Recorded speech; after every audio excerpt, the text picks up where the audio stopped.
Satu hari, tokoh besar bernama Imam Hasan Al-Basri tengah berjalan di pasar kota Basrah.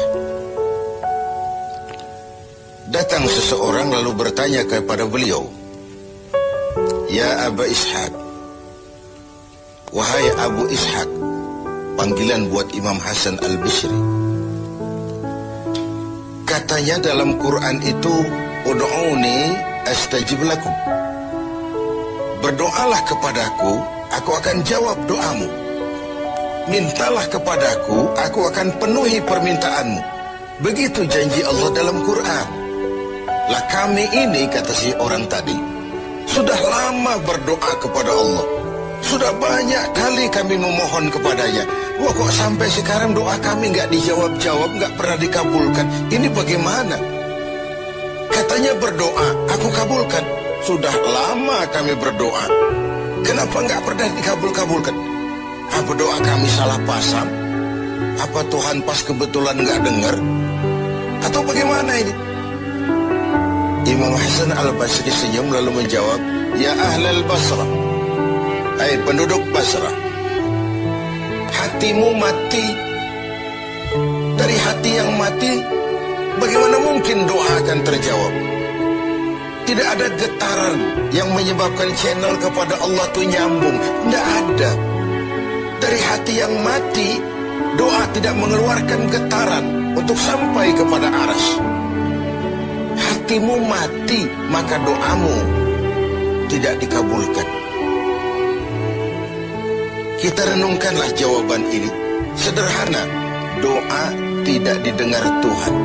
Permohonan tidak dikabulkan olehnya. Tapi kalau kita mau menukik kepada renungan yang lebih jauh, kemalangan apa yang lebih besar? Selain daripada kalau Allah sudah berpaling kepada kita dalam hidup ini. Permohonan tidak didengar, doa tidak dikabulkan, Allah sudah masa bodoh dengan kita. Kemana lagi langit tempat kita bernaung? Kemana lagi bumi tempat kita berpijak?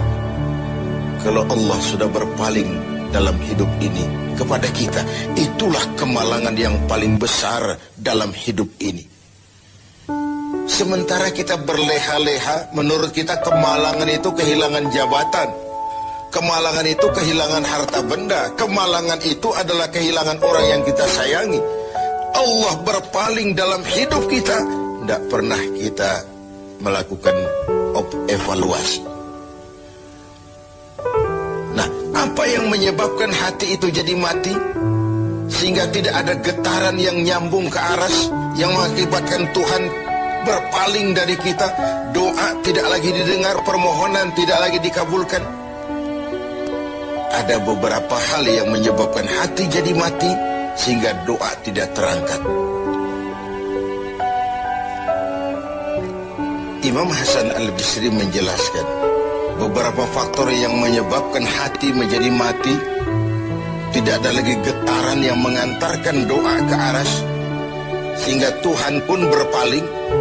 Yang pertama, kata beliau, "Araftumallaha wa lam tu'tuhu haqqah." Kamu kenal Allah, tapi haknya untuk disembah, kewajibanmu untuk menyembah, tidak pernah kamu laksanakan. Bagaimana hati tidak jadi mati? Kenal. Siapa pencipta alam semesta? Allah. Siapa pencipta lautan, gunung, sungai? Allah.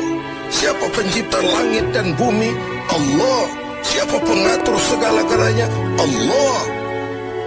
Sholat apa tidak? Tergantung kebutuhan. Kamu kenal Allah, tapi haknya untuk disembah, kewajibanmu untuk menyembah, tidak pernah kamu laksanakan. Bukankah simpel bahwa Fatihah saja mengajarkan iyyaka na'budu wa iyyaka nasta'in? Hanya kepadamu kami menyembah dan hanya kepadamu kami mohon pertolongan. Tertibul kalimat, na'budu dulu, baru nasta'in. Kalau na'budu terlaksana, nasta'innya pasti top chair. Hanya kepadamu kami menyembah, hanya kepadamu kami mohon pertolongan. Kalau ibadah beres, pertolongan pasti datang. doa didengar, permohonan dikabulkan, munajat pun diterima. Kenapa? Nak budunya beres, maka nasta'innya nikmat. Tidak diajarkan kita iyyaka nasta'in wa iyyaka na'budu, tapi na'budu dulu, baru kemudian nasta'in. Kalau hati tidak mau mati, janganlah pengenalan kita kepada Allah tidak diiringi dengan pendekatan kita kepadanya. Bagaimana cara mendekat kepada Allah? Logika saja. Mau dekat dengan presiden, ikuti peraturan yang dibuat oleh protokolernya presiden. Mau dekat dengan gubernur, ikuti peraturan yang disusun oleh protokolnya gubernur. Tidak bisa mau dekat dengan gubernur bikin peraturan sendiri. Mau dekat dengan Allah bikin metode sendiri. Dengan jalan ngelamun, duduk madep ngidul, bengong 4-5 jam, lalu mau dekat dengan Allah. Mau dekat dengan Allah, ikuti cara yang sudah diatur oleh Allah melalui utusan-utusannya. Bukan dengan cara membuat sesuatu sendiri. Ini yang pertama. Lalu yang kedua, yang menyebabkan hati jadi mati, qara'tumul Qur'an walam ta'malu bih. Kamu baca Al-Quran, kamu dengungkan Al-Quran, kamu sanjung Al-Quran, walam ta'malu bih, tapi isinya, ajarannya tidak pernah kamu laksanakan. Isinya, ajarannya sering malah diinjak-injak. Bukankah kita hidup di satu zaman di mana tuntunan sudah menjadi tontonan, dan tontonan sering dianggap sebagai tuntunan? Bukankah kita hidup di satu masa di mana orang yang jujur dikhianati dan pengkhianat malah diberikan amanah? Bukankah zaman ini sudah terjadi pergeseran nilai yang sedemikian rupa? Kita baca Al-Quran, kita musabakohkan pula bacaannya, tapi isinya, ajarannya tidak pernah kita laksanakan. Bahkan nyaris sering kita injak-injak. Hati jadi mati. Sama dengan kalau kita dikirimi surat oleh seseorang yang sangat kita kagumi. Kita baca surat itu siang malam. Kita ceritakan kepada orang, saya dikirimi surat oleh orang yang sangat saya kagumi. Tapi perintah yang ada dalam surat itu tidak pernah kita laksanakan. Saya percaya betul yang kirim surat mesti marah. Kau baca itu penting supaya kau ngerti apa isinya, tapi setelah kau ngerti, mau ya laksanakan. Begitu Al-Quran diturunkan kepada kita, kamu baca Al-Quran, tapi isinya tidak pernah kamu amalkan. Bagaimana hati tidak akan menjadi mati karenanya? Pemirsa TV 7 yang berbahagia, yang ketiga penyebab hati itu menjadi mati, akaltum ni'mata rabbikum walam tashkurulah. Kamu makan nikmat Tuhanmu, tidak pernah kamu bersyukur kepadanya. Ikan Tuhan di laut itu tiap hari diciduki, tapi Tuhannya diabaikan. Tidak pernah sesaat pun dalam hidup ini nikmat Allah pernah berhenti. Sejak kita bangun tidur sampai kita tidur kembali, bahkan tidur itu sendiri. Dari sekian nikmat yang kita tidak akan pernah sanggup menghitungnya, Tuhan cuma minta syukuri nikmat itu.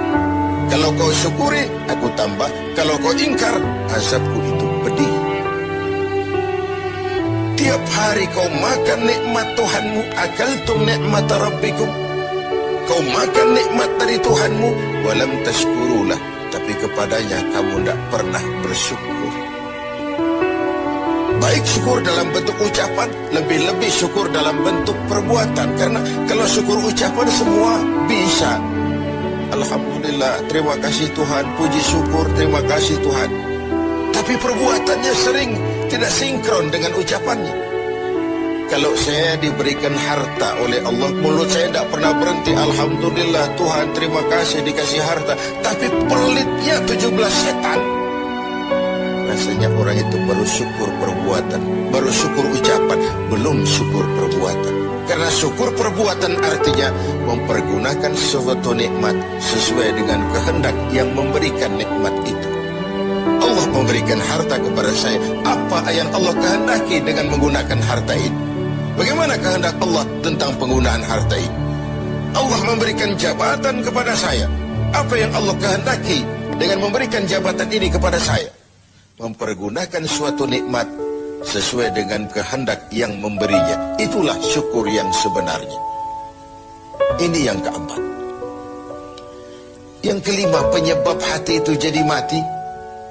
Qultum annal mauta haqqun wa lam tasta'iddu lah. Kamu yakin, kamu percaya, kamu tahu betul hidup akan berakhir dengan kematian. Namun kau tidak pernah mempersiapkan diri untuk itu. Baik menghadapi kematian maupun menghadapi yang lebih penting sesudah kematian. Karena mati pada dasarnya sebuah peralihan dari sebuah tahap kehidupan kepada tahap kehidupan yang berikutnya. Bukan akhir. Bahkan saya lebih cenderung mengatakan mati adalah istilah yang digunakan bagi orang yang sedang hidup. Sipulan mati itu kan kata yang hidup. Yang mengalami sedang pindah ke alam lain. Jadi tidak ada alasan hidup sulit bener, mending mati habis urusan. Tidak selesai sampai di situ. Tidak selesai urusannya. Hidup terus berlanjut di alam barzakh, terus berlanjut di alam mahsyar. Ini satu perjalanan panjang.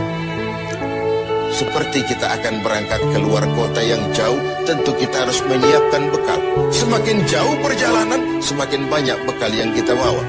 Kalau Anda akan berangkat jauh, tidak bawa bekal berangkat juga, itu kan nekat sama namanya. Sampai ke tujuan belum tentu, sengsara di jalan sudah pasti.